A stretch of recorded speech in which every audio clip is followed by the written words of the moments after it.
Hey, what's going on, guys? It's Alex Cook, and I have a new video that I'm going to give some updates on what's been happening in Chainlink since last time I talked about it, which quite a bit has actually happened. I'm not just talking about the price action. There has been a lot of interesting price action in the past week, but I'm going to focus more on the underlying fundamentals and news elements because markets go up, markets go down, especially in crypto. It's like, wait, 15 minutes and the price is going to be something different, really. So the first thing that's happened is that Binance USA is going to be listing Chainlink. So I made a video some time ago that I'm going to include a link to where I told people, hey, calm down. Yes, Binance China or Hong Kong, whatever, is going to start removing US customers, but other liquidity sources will come in. Like, this is a market where there is a demand and supply is going to meet the demand one way or another. Like, supply is going to meet the demand. That's how this works. Turns out Coinbase was first to it, but Binance's US arm is going to move in as well. I would expect other sources of liquidity to follow. Like, crypto is a space that is just going to continue to expand. We're going to see more liquidity providers, especially for more altcoins, which you could still probably classify Chainlink as that.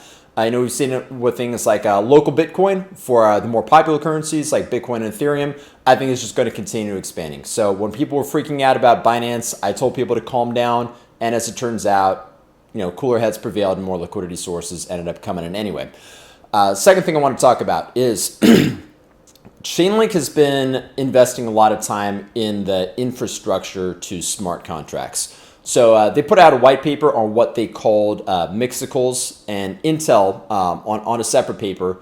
There's a blog post on Chainlink's site that's been talking about the work they've been doing for trusted execution environments. Now, this gets pretty technical, but essentially what they're trying to do is they're building out the infrastructure for smart contracts itself. So remember, Chainlink doesn't produce smart contracts. What Chainlink does is it tries to connect data from the outside world to smart contracts. Now, this seems a little technical. What I'm going to do is I'm going to include a link to an earlier video where I go in a bit more detail about what smart contracts are and why that got me interested in Chainlink.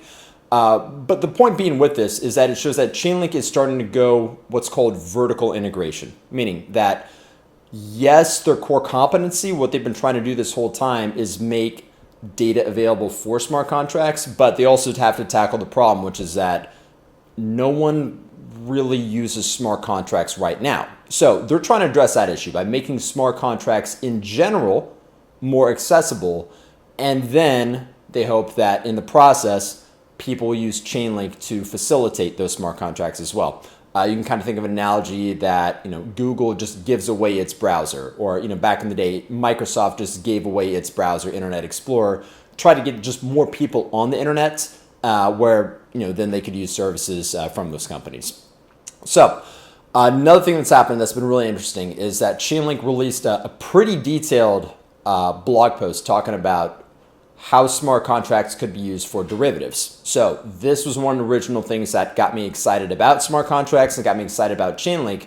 What I found really interesting about this paper, though, is that they went into really specific details about derivatives, going into specific types of contracts. One of the details about futures and forwards, which if you're familiar with the financial industry, for a lot of you, this is going to be a remedial. This is going to be too basic, but this wasn't necessarily intended for a trader for a trader to use. Like that is not their target audience. What they're really trying to target here, in my opinion, are consultants that do IT consulting for financial services firms. So for example, like when Bank of America or Goldman Sachs, whoever, when they want to modernize their IT, like they don't necessarily have an army of professional programmers working for them. What they do is they hire someone else. They hire Accenture, they hire McKinsey, someone like that, IBM, whatever, to modernize their systems for them. This is how Chainlink could potentially get in the door and say, hey, you want to lower your costs on doing derivatives? This could be a way to do that. And it could be a way to reduce risk as far as counterparty risk. That's something that they talked about in their paper. It could also reduce regulatory risk because a lot of things that regulators have been concerned about, and not without reason, is that the derivatives market is just not transparent. A lot of it is over the counter. It's not done through exchanges. This if we're doing smart contracts for derivatives, then everything would be available on the blockchain. So information would be out in the open and be publicly available, which regulators would like that. Investors would probably like it too, because if you're investing in a bank stock, you want to know what kind of exposure does this bank have, good or bad. This would put that information all out in the open. Another interesting development is that Chainlink announced that they're going to be doing a hackathon. So they have been selling a lot of their tokens to raise money, and this looks like it's one of the things that it's been going into. So what's neat about the hackathon is it's still an ongoing process. So it runs through the 31st of this month. So we'll see what the results come out of it. But what I find interesting about the idea of doing this is they're really letting other people kind of develop this network for them, which is a great way to save costs. It's also a great way to get community engagement because this is one thing that I see works really to the benefit of Chainlink. We've seen these papers come out with Intel talking about their trust execution environments.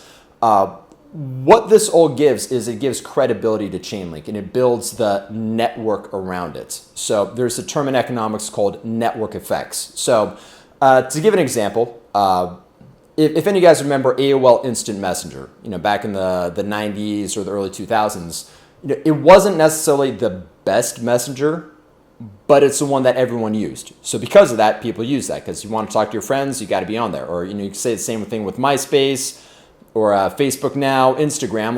Instagram right now is the real popular one, but who knows? But the point being is that if Chainlink establishes itself as a standard, people are going to use it because that's what other people use.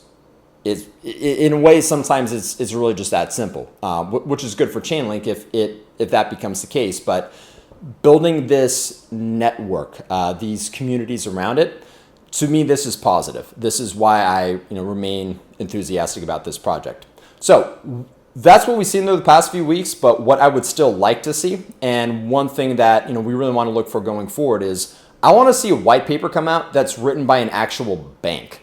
I want to see Barclays or Bank of America, Goldman say, hey, we've been experimenting with the idea of smart contracts to do derivatives.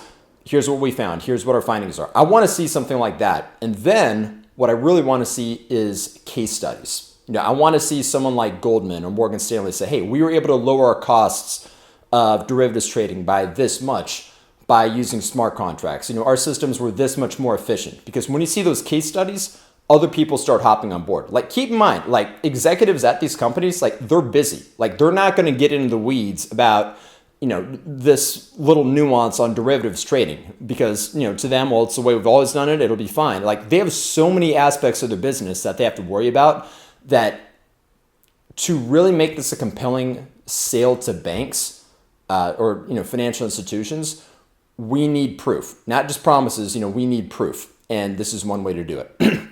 So I am still enthusiastic about Chainlink. There have been a lot of interesting developments over the past few weeks. And, as always, you got to do your own research, figure out if crypto in general, or, especially Chainlink, if this meets your risk tolerance. So it's not meant to be financial advice. You got to do your own research and figure out if it meets your own risk parameters as an individual. So hope you enjoyed this video. If you liked it, hit subscribe, and thanks for watching.